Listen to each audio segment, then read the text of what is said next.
boss for work. Do you speak English, man? A boss work. Nah, man. Nah, I can't let you on, man. Why not? Amigo, you don't know English. So? English. So? No English, no bus. Speak it. No English, no bus. What? Why? Sorry, man. Sorry, I can't let you on. Why not? Sorry, man.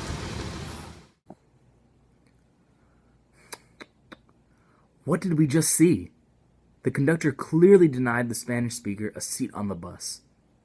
There was that selective perception that he didn't have any money, therefore he was probably going to get a bus ride for free.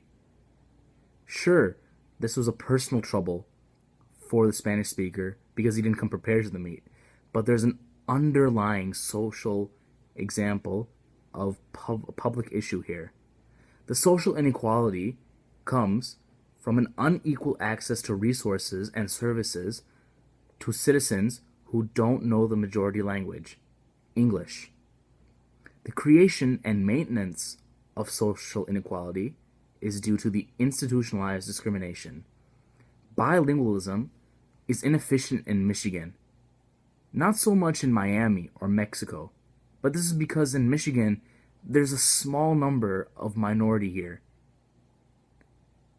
For the bus driver, he had what we call an individual discrimination, the implicit bias against immigrants because what he's being fed through the media about them.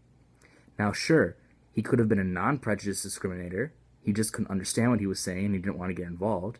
That was just an example of a fair-weather liberal.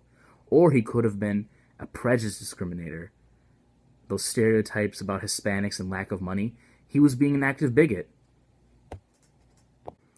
So why didn't I challenge this inequality? Why didn't I step in to help the Spanish speaker?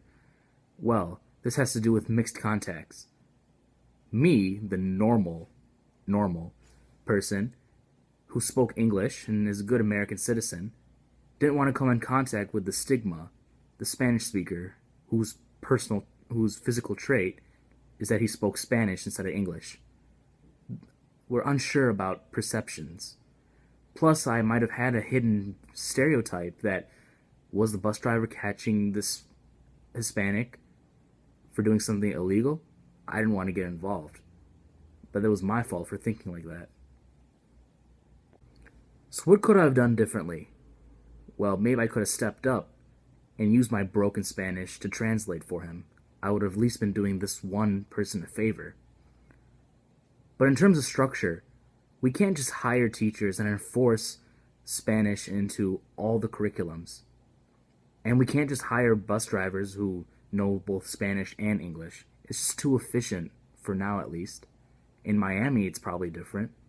But here, it won't work like that. But in terms of agency, definitely by stepping up, I could have prevented inequality in just this one case.